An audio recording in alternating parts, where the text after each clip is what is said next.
உச்சத்தை தொட்ட தங்க விலை. மீட்க முடியாத அடகு நகையை விற்பதற்கு இதுவே சரியான நேரம். இனியும் யோசிக்காதீங்க. உங்க தங்க நகைய அதிக விலைக்கு விற்க சிறந்த வழி பிரைம் கோல்ட் ஹப் 9840551787.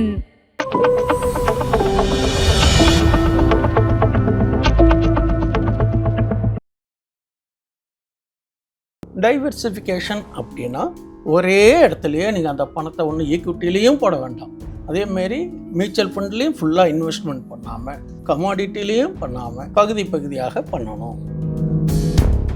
எந்த இன்வெஸ்ட்மெண்ட்டாக இருந்தாலும் எந்த எஸ்ஐபியாக இருந்தாலும் மினிமம் 3 இயர்ஸ் இருந்தால்தான் அதுக்கு ஒரு சிஏஜிஆர் கிடைக்கும். 1 இயரில் பார்த்தீங்கன்னா பெரிய பெனிஃபிட்ஸு வந்துடாது. பங்குச்சந்தையை பொறுத்தவரையிலையும் 6.60 ஆகலாம், 60 6 ஆகலாம். நாம் எல்லாத்துக்கும் தயாராக இருக்கணும். இதெல்லாம் எனக்கு தெரியாது சார், இந்த பிரச்சனையே எனக்கு வேண்டாம், நான் ஈக்விட்டி பக்கமே வரல அப்படின்னா select the mutual funds. But ஓவராலாக மார்க்கெட்டுக்கு ஏதாவது ஒரு கிராஷ் அப்படின்னு வரும்போது பார்த்தீங்கன்னா முதல்ல அடி வாங்குறது வந்து ஸ்மால் கேப் தான் அடி வாங்கும். ஒரு ஸ்டாக்ஸுக்கு ஸ்கோர் பார்த்தீங்கன்னாக்கா குறைஞ்சபட்சம் என்னுடைய பார்வையில் நான் கைடு பண்ணுறது என்னன்னு கேட்டேன்னா 70க்கு மேலே இருக்கிற ஸ்டாக்ஸு ஃபண்டமெண்டலி ஓரியன்ட் ஸ்டாக்ஸு, ஒரு செலக்டிவ் ஸ்டாக்ஸ். இது நியூ கமருக்கு ஒரு வழிகாட்டலாக இருக்கும். இப்போ வந்து நீங்கள் சொன்ன மாதிரி கோல்டு சில்வரில் வந்து இப்போ நிறைய பேர் இன்வெஸ்ட் பண்ண ஆரம்பிக்கிறாங்க. ஸோ இப்போ புதுசாக வராங்க அப்படின்னா எஸ்ஐபி மூலமாக போகலாமா இல்லை லம்சமாக 10-15% அப்படியே போயிடலாம்? ரொம்ப ஈஸியான மெத்தடு. எப்பவுமே கோல்டு ஏறின அளவுக்கு அதை விட கோல்டு சம்மந்தப்பட்ட ஸ்டாக்ஸு கம்பேரிட்டிவாக கொஞ்சம் பெட்டராக இருக்கும். எப்படின்னு கேட்டிங்கன்னா, ஆதன் பிஸ்னஸ் நேயர்களுக்கு வணக்கம். இன்றைக்கி நம்ம கூட ஃபினான்ஷியல் எக்ஸ்பர்ட் கோவை விஸ்வநாதன் அவர்கள் தான் ஜாயின் பண்ணியிருக்காங்க. வாங்க பேசலாம். வணக்கம் சார். வணக்கம். எப்படி சார் இருக்கீங்க? நல்லா இருக்கேன். சரி, இப்போ மார்க்கெட் வந்து 2026 இப்போ வரைக்குமே சைட் வேஸில் தான் போயிட்டுருக்கு. ஸோ நிறைய இன்வெஸ்டர்ஸ் வந்து இப்போ என் கையில் வந்து 2 லட்சம் இருக்குது, இப்போ இதை வச்சு நான் எதில் இன்வெஸ்ட் பண்ணால் எஃப்டியை விட அதிக ரிட்டர்ன்ஸ் கிடைக்கும் அப்படின்ற நிறைய கேள்விகளுமே கேட்குறாங்க. ஸோ உங்களுடைய பதில் என்ன சார்? ஓகே, இப்போ நீங்கள் கேட்ட கேள்விக்கு நான் விஷயத்துக்கு வரேன். இப்போது நீங்கள் 2 lakhs சொல்லியிருக்கீங்க. 2 lakhs நம்ம எப்படி இன்வெஸ்ட்மெண்ட் பண்ணணும்? 2 lakhs இது நீங்கள் சொல்கிறது லம்சம். இந்த லம்சம் 2 lakhs நாம் டைவர்சிஃபிகேஷனாக பண்ணணும். டைவர்சிஃபிகேஷன் அப்படின்னா ஒரே இடத்துலையே நீங்கள் அந்த பணத்தை ஒன்று ஈக்விட்டிலையும் போட வேண்டாம், அதேமாரி மியூச்சுவல் ஃபண்ட்லேயும் ஃபுல்லாக இன்வெஸ்ட்மெண்ட் பண்ணாமல் கமாடிட்டிலையும் பண்ணாமல் பகுதி பகுதியாக பண்ணணும். அப்போ பகுதி பகுதியாக பண்ணணுங்கிற போது 4ஆக டிவைட் பண்ணிக்கோங்க. லம்சம்மாக இருந்தால் 4 50 ரூபாயாக பிரிச்சுக்கோங்க. இப்போ 4 50 ரூபாயாக பிரிச்சுக்கிற போது ஒரு 50,000 நீங்கள் ஈக்விட்டி மார்க்கெட்டில் வச்சுக்கோங்க. அந்த ஈக்விட்டி மார்க்கெட்டில் இன்வெஸ்ட் பண்ணக்கூடிய 50,000 ஒரு பேஸ்கெட்டு ஃபார்ம் பண்ணிக்கோங்க. அந்த பேஸ்கெட் அப்படின்னா என்ன அப்படின்னு கேட்டிங்கன்னா, அதில் இருக்கக்கூடிய 50,000க்கு 5ஆக டிவைட் பண்ணிட்டாலும் சரி, இல்லை உங்கள் ரேஷியோ செக்டர் வைஸ் நீங்கள் பண்ணிட்டாலும் சரி, அல்லது டிவிடெண்ட் ஈல்டடாக பண்ணிட்டாலும் சரி. அப்போது உங்களுடைய இன்வெஸ்ட்மெண்ட்டு 3 இயர்ஸ் பிளான் வச்சுக்கோங்க. இந்த 2 lakhsக்கு எந்த இன்வெஸ்ட்மெண்ட்டாக இருந்தாலும் எந்த எஸ்ஐபியாக இருந்தாலும் மினிமம் 3 இயர்ஸ் இருந்தால்தான் அதுக்கு ஒரு சிஏஜிஆர் கிடைக்கும். 1 இயரில் பார்த்தீங்கன்னா பெரிய பெனிஃபிட்ஸு வந்துடாது. அப்போது நீங்கள் இந்த ஃபஸ்ட்டு 50,000 பேஸ்கெட் மெத்தடில் இன்வெஸ்ட்மெண்ட் பண்ணிடுறீங்க. உங்கள் ட்ரேடிங் பிளாட்ஃபார்ம்லேயே அது வசதிகள் இருக்குது. அப்படி 50,000 பண்ணுற போது நீங்கள் 5 ஸ்டாக்கை செலக்ட் பண்ணிக்கோங்க. 5 ஸ்டாக்கை 5 செக்டாராக பண்ணிக்கோங்க. அந்த 5 செக்டாரில் 5 ஸ்டாக்ஸ் வரும்போது அந்த 50,000 10,000 வச்சுக்கோங்க. கூடுமானவர்களே அதில் செலக்ட் பண்ணுற ஸ்டாக்ஸு எல்லா செக்டார்லேயுமே நல்ல குட் டிவிடெண்ட் கொடுக்குற ஸ்டாக்ஸ் இருக்குது.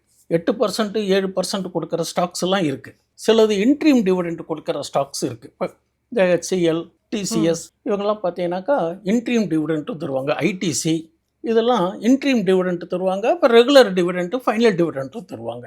அந்த ஸ்டாக்ஸு பெரிய மூமெண்ட் இருக்கோ இல்லையோங்கிறது ரெண்டாவது. அது மூமெண்ட்டு இருக்கும், ஆனால் ஒரே வருஷத்தில் பெரிய மூமெண்ட்டு கிடைக்காது.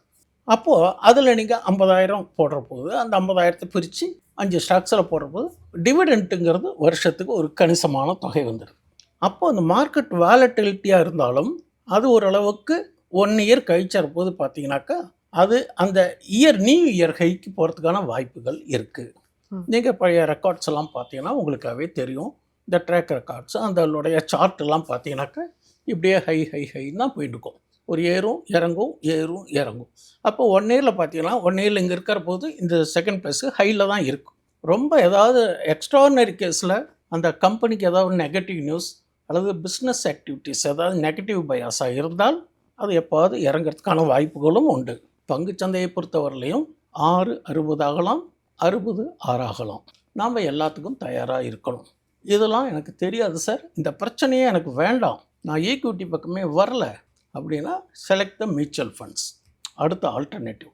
இப்போ அந்த ஈக்விட்டியில் போட்டுக்கிறது 50,000 வரும்போது அந்த குறிப்பிட்ட 5 ஸ்டாக்ஸு நீங்கள் 10,000 போட்டிருக்கீங்களா, இந்த 10,000த்தில் ஏதோ ஒரு ஸ்டாக்கு 12,000னு காமிக்கும் இல்லையா, அப்போ அந்த 2,000 நீங்கள் ட்ரிம் பண்ணி எடுத்துடுங்க, அதுலேயே விட்டு வைக்காதீங்க. கண்ணில் பட்ட லாபம் திரும்பி அந்த ஸ்டாக்ஸ் இறங்குற போது இந்த 10,000லேருந்து 9,000 வரத்துக்கு சான்சஸ் உண்டு. அப்போ அடுத்து உங்கள் மைண்ட் வாய்ஸ் கேட்குறது, சார் இந்த ஸ்டாக்ஸை நான் எடுத்தால் என்னோடய யூனிட் குறையுமே. உங்கள் கேபிட்டலை நீங்கள் மெயின்டைன் பண்ணுங்க. உங்கள் கேபிட்டலுக்கு மேலே 50,000னு போட்டுக்கிறது மேலே 55,000 54,000 இல்லை 52,000 தான், அந்த தொகையை மட்டும் கட் பண்ணி எடுக்க எந்த ஸ்டாக்கு பாசிட்டிவாக இருக்கோ அதுக்கு உண்டான அந்த ஈக்விட்டி ஸ்டாக்ஸை விற்றுட்டு அந்த பணத்தை உங்கள் அக்கௌண்ட்டில் எடுத்துடுங்க. இப்படி கொஞ்சம் கொஞ்சமாக எடுக்கிற போது அந்த ஸ்டாக்ஸும் ஏறும், உங்கள் கேபிட்டலும் அப்படியே சேஃப்டியாக மெயின்டைன் ஆகும். இப்படி மெயின்டைன் ஆகும்போது டிவிடெண்ட் ஒரு பக்கம் இன்கம். இது வந்து ஈக்விட்டி மார்க்கெட். மியூச்சுவல் ஃபண்ட் பார்த்தீங்கன்னாக்கா ஒரு குறிப்பிட்ட கேப்ஸில் போடாதீங்க, மல்டி கேப்ஸாக இருக்கணும். அந்த அசெட் அலோகேஷன் இருக்கிற மியூச்சுவல் ஃபண்ட்ஸாக செலக்ட் பண்ணணும். அந்த மாதிரி மியூச்சுவல் ஃபண்ட்ஸ் எப்படி பார்க்கணும் அப்படின்னு கேட்டிங்கன்னா டைவர்சிஃபிகேஷன் இருக்குது அதுலேயும். அதே மாதிரி ஃப்ளெக்ஸி கேப் இருக்குது. ஃப்ளெக்ஸி கேப்னால் நிறையா, ஒரு உதாரணத்துக்கு இந்த Parag Parikh, SBI flexi cap, HDFC எல்லாத்துலேயுமே ஃப்ளெக்ஸி கேப் இருக்குது. ஃப்ளெக்ஸி கேப்னால் உங்களுக்கு தெரிஞ்சிருக்கும், இருந்தாலும் சொல்கிறேன். ஃப்ளெக்ஸி கேப்னால் அவங்களுக்கு அந்த ஃபண்டு மேனேஜர்ஸ் எம்பவர்டு டு ஸ்விட்ச் ஓவர் இன்டர்னலாக அவங்க பண்ணுவாங்க. அப்போது எந்த செக்டார் இப்படி இருக்கோ அவங்க விற்று வாங்கி செய்வாங்க. அதே மாதிரி அதில் ஆக்டிவ் ஃபண்டு, பாசிவ் ஃபண்டு இருக்குது. கூடுமானவர்களையும் பாசிவ் ஃபண்டாக செலக்ட் பண்ணுவோம். இது ஒன்று. இந்த மாதிரி ஒரு செக்டாரில் ஒரு mutual fund, equity oriented mutual funds. சரி, எனக்கு ஈக்விட்டி மார்க்கெட்டு தான் வாலட்டைலாக இருக்குன்னு சொல்கிறீங்களே, இது பெரிய ரிசல்ட் கொடுக்கல. இப்போ பார்த்தீங்கன்னாக்கா கோல்டு சில்வர்லாம் தாறுமாறாக ஏறிக்கிட்டு இருக்கு. இன்றைக்கி ஏறிக்கிட்டு இருக்கு, நாளைக்கு எப்படி இருக்கணும்னு சொல்ல முடியாது. நாளைக்கு இந்த மார்க்கெட் ஏறினாலும் இது இறங்கலாம். அதனால் அதில் ஒரு போர்ஷன்ஸ். இதில் இந்த மாதிரி கமாடிட்டி ஓரியன்ட் ஃபண்டு இருக்குது. இதில் கொஞ்சம் அந்த மீதி இருக்கிறத இதில் இன்வெஸ்ட்மெண்ட் பண்ணிக்கும். இன்னொரு 50,000 பாண்டு ஓரியன்ட் டெப்ட் ஃபண்டுன்னு சொல்லுவாங்க, அந்த டெப்ட் ஃபண்டில் பண்ணுவோம். இது மாதிரி 50 50 50 50 தான் 4 50 பண்ணிட்டீங்கன்னா ஒரு செக்டார் இறங்கினாலும் மீதி 3 செக்டார் நமக்கு பாசிட்டிவாக இருக்கும். நம்மளுடைய கேபிட்டல் எரோஷன் ஆகிறத கொஞ்சம் தவிர்க்கிறதுக்கான வாய்ப்புகள் இருக்குது. எதிர்பார்த்த லாபமும் வரலாம். இதுதான் என்னுடைய அனுபவத்தில் நான் தெரிஞ்சுக்கிட்டது. போர்ட்ஃபோலியோவில் புதுசாக ஒரு பிகினர் வந்து 2026 ஆரம்பிக்கிறார் அப்படின்னா எத்தனை ஸ்டாக் சார் வச்சுக்கலாம்? ஸ்டாக்ஸுங்கிறது ஜென்ரலாக ஈக்விட்டியில் நீங்கள் என்ட்ரு ஆகிறீங்க, ஒரு நியூ கமராக இருக்காங்கன்னு கேட்குறீங்க, அப்படி தானே? ஒரு நியூ கமர் அப்படின்னு கேட்டீங்கன்னா, பட் பேசிக்காக தெரிஞ்சுக்கோங்க, மார்க்கெட்டுனா என்ன, இந்த மார்க்கெட்டினுடைய ஃபங்க்ஷன்ஸ் என்ன, இதில் ஸ்டாக்ஸ்லாம் எப்படி செலக்ட் பண்ணணும், என்ன ஸ்டாக்ஸு. இப்போது ஒரு சின்ன உதாரணத்துக்கு சொல்கிறேன். லார்ஜ் கேப் ஸ்டாக்ஸ் அப்படின்னா நல்ல ஹெவி வெயிட்டேஜ் ஸ்டாக்ஸ். அடுத்தது மிட் கேப் ஸ்டாக்ஸில் 100 இருக்குது. Small cap subject to the liquidity, அதுலேயும் நல்ல ஸ்டாக்ஸ் எல்லாம் இருக்குது. பட் ஓவராலாக மார்க்கெட்டுக்கு ஏதாவது ஒரு கிராஷ் அப்படின்னு வரும்போது பார்த்தீங்கன்னா முதல்ல அடி வாங்குறது வந்து ஸ்மால் கேப் தான் அடி வாங்கும், ஆனால் நல்ல மூமெண்ட்டு கொடுக்கும். மிட் கேப்புங்கிறது ஒரு ஜெனின். இப்போது உங்களுக்கு நான் வந்து நியூ கமராக வந்திருக்கேன் சார், நான் அதெல்லாம் ஒன்றும் கற்றுக்கல, பட் ஒரு நல்ல ஸ்டாக்காக செலக்ட் பண்ணணும் அப்படின்னு கேட்டால், அந்த மாதிரி ஒரு நல்ல ஸ்டாக்ஸ் அப்படின்னா ஒரு அவுட்ஸ்டாண்டிங் ஸ்டாக்ஸை எப்படி கண்டுபிடிக்கும்? என்னுடைய அனுபவத்தில் நான் என்னுடைய ஃபாலோவர்ஸ்க்கு நான் கிளாஸ் எடுத்தாலும் இந்த மாதிரி ஒரு இன்வெஸ்ட்மெண்ட்டுன்னு சொல்கிறவங்களுக்கு என்ன சொல்லுவேன்னு கேட்டாலாம், மணி கண்ட்ரோல் ஆப் இருக்குது. மணி கண்ட்ரோல் சர்ச்சில் போய் ஐசிஐசிஐ இல்லை இன்ஃபோசிஸ் இது மாதிரி ஒரு ஸ்டாக், மசகான் டாக், அதை டைப் பண்ணிட்டு போயிட்டுனால அந்த ஸ்டாக்ஸுடைய டேட்டா கிடைக்கும், அதனுடைய ஓவர்வியூ, அந்த ஸ்டாக்னுடைய பர்ஃபார்மன்ஸ் கிடைக்கும், கம்பெனியினுடைய ஆக்டிவிட்டீஸு, ஃபண்டமெண்டல், டெக்னிக்கல் இதெல்லாம் கிடைக்கிற போது அந்த ஸ்டாக்ஸுக்கு மேலே பார்த்தீங்கன்னாக்கா ஸ்கோர் போர்டுன்னு ஒன்று இருக்கும், ஸ்கோர்னு இருக்கும். இந்த ஸ்கோரில் பார்த்தீங்கன்னாக்கா 78 81 இப்படி மார்க் போட்டிருக்கும். அதை அப்படி ஒரு ப்ரெஸ் பண்ணிங்கன்னு வச்சுக்கோங்களேன், அதுக்குனுடைய பிரேக்கப் கிடைக்கும். பிரேக்கப்பில் என்னென்ன இருக்குன்னு கேட்டால் ஃபினான்ஷியல் இருக்கும், டெக்னிக்கல் இருக்கும், பீர் கம்பேரிசன் இருக்கும். இந்த மாதிரிக்கு ஒவ்வொன்றுக்கும் மார்க்கை போட்டு அதனுடைய கன்சால்டேஷன் மார்க்கு தான் ஸ்கோர்னு சொல்கிறது. அப்போ நீங்கள் புதுசாக இருக்கீங்கன்னா எனக்கு எதுவுமே தெரியாது சார், நல்லா ஃபண்டமெண்டலி ஓரியன்டாக இருக்கணும், டெக்னிக்கலாகவும் நல்லா இருக்கணும், எனக்கு சேஃப்டியாகவும் இருக்கணும், நல்ல மூமெண்ட்டும் கொடுக்கணும்னா இப்போ அந்த ப்ரைஸு எங்கே இருக்குதுன்னு பாருங்கள். இயர் ஹை கிட்ட இருக்கா, இயர் லோ கிட்ட இருக்கா, நடுவில் இருக்கா? அந்த மிடிலுக்கு கீழே இருந்தால் நீங்கள் கன்சிடர் பண்ணுங்க.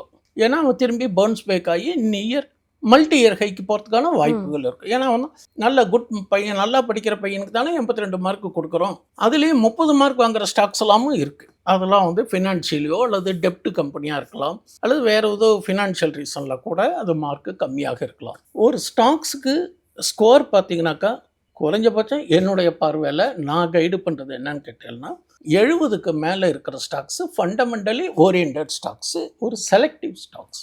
இது நியூ கமருக்கு ஒரு வழிகாட்டலாக இருக்கட்டும். இப்போ வந்து நீங்கள் சொன்ன மாதிரி கோல்டு சில்வரில் வந்து இப்போ நிறைய பேர் இன்வெஸ்ட் பண்ண ஆரம்பிக்கிறாங்க. ஸோ இப்போ புதுசாக வராங்க அப்படின்னா எஸ்ஐபி மூலமாக போகலாமா, இல்லை லம்சமாக 10-15% அப்படியே போயிடலாம்? ரொம்ப ஈஸியான மெத்தடு.